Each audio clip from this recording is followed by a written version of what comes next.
नमस्कार प्यारे बच्चों। आज है 12 फरवरी 2021 और आज हम करेंगे वर्कशीट क्रम संख्या 168 यानी 168। बट वर्कशीट शुरू करने से पहले जो ज़रूरी बात हमें यहाँ दी गई है और जो हमें याद रखनी है वो ये है कि कोरोना वायरस यानी कोविड-19 के विरुद्ध लड़ाई में सुरक्षित रहने के लिए हमेशा हमें मास्क पहनकर ही घर से बाहर निकलना है, सामाजिक दूरी को बनाए रखना है, सैनिटाइजर का प्रयोग करना है और अपने हाथों को साबुन और पानी से अच्छे से धोना है। तो ये कुछ तरीके हैं जिससे हम अपने परिवार को, अपने देश को और विश्व को कोरोना वायरस के खतरे से बचा सकते हैं। तो शुरू करते हैं हमारी वर्कशीट जिसका सब्जेक्ट है मैथमेटिक्स और जिसके लर्निंग आउटकम है find and compare the perimeter यानी length of boundary of simple geometrical shapes.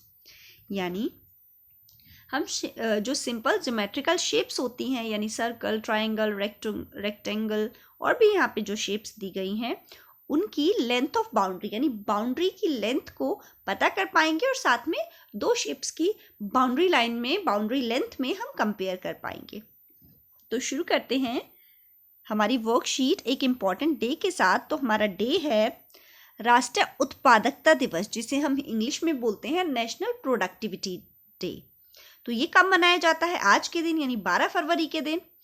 और इसका उद्देश्य होता है कि कैसे प्रोडक्टिविटी को बढ़ाई जाए, कैसे कंपटीशन को बढ़ाया जाए, कैसे लोगों की सुरक्षा और साथ में विश्वसनीयता को भी ध्यान में रख के प्रोडक्टिविटी को बढ़ाया जाए। तो प्रोडक्ट्स को बनाना और चीज़ों को अच्छी तरह से इम्प्लीमेंट करना यानी प्रोडक्टिविटी बढ़ाना अपनी कंट्री, ये इसका उद्देश्य होता है। तो इसमें लिखा हुआ है it's not how long you work, it's how well you work. यानी आप कितने लंबे समय तक काम कर रहे हो ये ज़्यादा ज़रूरी नहीं है, ज़्यादा ज़रूरी है कि आप कितने अच्छे तरीके से काम कर रहे हो।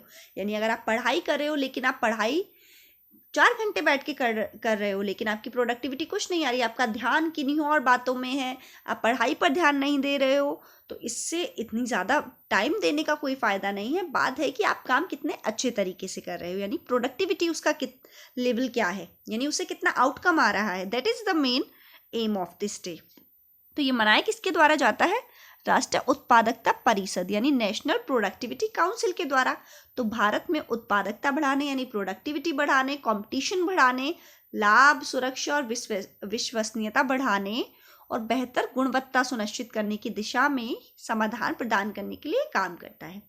इसके स्थापना दिवस यानी 12 फरवरी को हर साल राष्ट्रीय उत्पादकता दिवस के रूप में मनाया जाता है। यानी जो एक काउंसिल है नेशनल उत्पादकता परिषद, सॉरी प्रोनाउंसिएशन में कभी होती है, so I hope you don't mind. तो इसके स्थापना दिवस को राष्ट्रीय उत्पादकता दिवस के रूप में मनाया जाता है। अब ये दिवस तो मनाया जाता है, साथ में 12 फरवरी से 18 फरवरी तक का यानी पूरा 1 वीक जो है वो उत्पादकता सप्ताह के भी मनाया जाता है।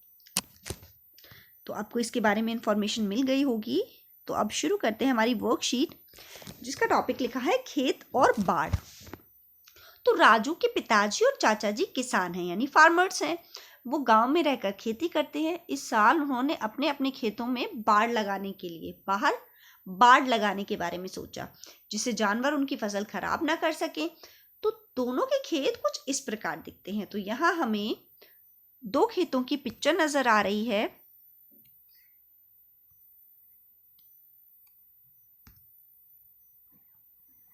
तो इन खेतों में ये है राजू के पिताजी का खेत और ये है उसके चाचा का खेत। तो यहाँ ये खेत की बाउंड्री है यानी बाउंड्री लाइन है। उसके साथ ही इन बाउंड्री लाइन की जो लंबाई है वो यहाँ दी गई है 10 मीटर, 6 मीटर, 10 मीटर और 6 मीटर।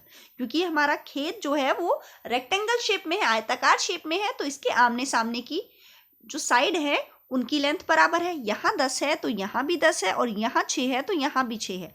तो रेक्टेंगुलर शेप यही होती है। इसके साथ ही यहाँ हमें एक डिफरेंट शेप दी गई है। तो इस शेप में जो लेंथ है इस बाउंड्री की 7 है और इसकी भी 7 है, यानी ये दोनों साइड इक्वल है। और ये है 8 मीटर और ये है 10 मीटर, यानी हमें सारे साइड से लेंथ हमें दी गई है। तो इसकी भी बाउंड्री हमें नजर आ रही है। तो जब उन्होंने बाड़ लगाने वाले को बुलाया तो उसने दोनों ही खेतों पर लगवाने के लिए बाड़ की लंबाई 32 मीटर बताई। यानी दोनों खेतों की लंबाई, यानी बाड़ का मतलब होता है ये अगर हमारा खेत है तो हम इसके किनारे पर यहाँ पर यानी इसी पर बाउंड्री पर ही तार लगवा देते हैं, जिससे एनिमल्स जो हैं वो अंदर ना जा पाए, फसल को खराब ना कर पाए। तो अब इसके लिए हमें बाउंड्री लाइन की जितनी भी लेंथ है चारों साइड्स को मिलाकर उसी पर तो वो बाड़ लगेगी। तो उसने बताया कि दोनों खेतों की जो बाउंड्री लाइन है उसकी लंबाई सेम है, 32 मीटर 32 मीटर। अब राजू ये सोचकर आश्चर्य में पड़ गया कि दोनों खेतों की आकृतियां यानी शेप तो बिल्कुल अलग है, लेकिन बाड़ की लंबाई एक जैसी कैसे हो सकती है। तब उसके पिताजी ने समझाया कि अलग अलग आकार के खेतों की सीमाओं की लंबाई भी बराबर हो सकती है। यानी अगर दोनों हमारे खेत हैं, उनकी शेप अलग अलग है, एक रेक्टेंगुलर शेप में है और एक अलग शेप में है, तो इसका मतलब ये नहीं कि वो उनकी लंबाई बराबर नहीं हो सकती, क्योंकि लंबाई बराबर होने के लिए हमें जो उनकी बाउंड्री लाइन होती है यानी उनकी जो चारों साइड हैं बाउंड्री वाली, उन साइड को मिलाकर जितनी लंबाई आती है टोटल, उससे बाउंड्री लाइन बनती है, तो वो बराबर हो सकती है। तो पहले वाले खेत में हमें यहाँ पर 6 10 6 10, तो यहाँ पर जोड़कर 10 6 10 6 मिलाकर 32 मीटर हो गया। जब हम दूसरे वाले खेत की बात करें तो 8 मीटर 7 मीटर 7 मीटर और 10 मीटर, यानी 8 7 10 7, इनको जब मिलाया तो भी 32 मीटर आया। यानी दोनों खेतों की बाहरी सीमा की लंबाई बराबर है, यानी उनकी जो बाहरी है ये बाउंड्री लाइन है, ये दोनों की लेंथ बराबर है। अगले दिन राजू खेतों में घूमने निकला। उसने सोचा कि वो खेत में घूमेगा और जिस सीमा की लंबाई सबसे कम होगी, यानी उसने बोला कि जिस खेत की सीमा की लंबाई सबसे कम होगी वो उसमें घूमेगा। आइए राजू की सबसे कम लंबाई वाले सीमा खेत को पता करने में मदद करते हैं। तो यहाँ पर अब अलग अलग तरह के हमें 4 खेत दिए गए हैं, 1 2 3 और 4। उसने बोला मैं उसी खेत में घूमूंगा जिसकी बाउंड्री की लंबाई, यानी बाउंड्री का मतलब है ये बाहरी किनारा जो होता है, आउटलाइन जिसे हम बोल सकते हैं, बाउंड्री लाइन हम इसे बोल सकते हैं, तो जिसकी सबसे कम होगी, यानी यहाँ पर जो हमें ब्लैक कलर से लाइन दिखाई गई है हर एक शेप में, उसमें से जिस भी खेत की बाउंड्री लाइन सबसे कम होगी मैं उसी खेत में घूमूंगा। लेकिन उसे नहीं पता है कौन सी कम है, तो हम उसकी हेल्प करेंगे। तो जब हम पहले वाले खेत की बात करते हैं तो एक साइड है 25 मीटर 16 मीटर और 9 मीटर, तो यानी हमें इन तीनों को जोड़ना है और तब हमें पता चलेगा कि इस खेत की बाउंड्री की लंबाई यानी सीमा रेखा की लंबाई कितनी है। तो 16 + 25 + 9 जोड़कर जो भी आएगा वो हमें यहाँ पर लिखना है।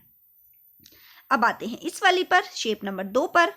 तो यहाँ हमें 10 मीटर 2 मीटर फिर 2 मीटर फिर 10 मीटर फिर 2 मीटर फिर 2 metre 10 metre 2 metre 2 metre 10 metre 2 metre 2 metre, तो यहाँ ये इसकी सारी हमें लंबाई दे रखी है। यानी छोटी छोटी भी जहाँ पर लंबाई है लेकिन आउटलाइन है वो बाहरी हिस्सा है, वो उसका बाउंड्री वाला हिस्सा है, तो हमें उसे काउंट करना है।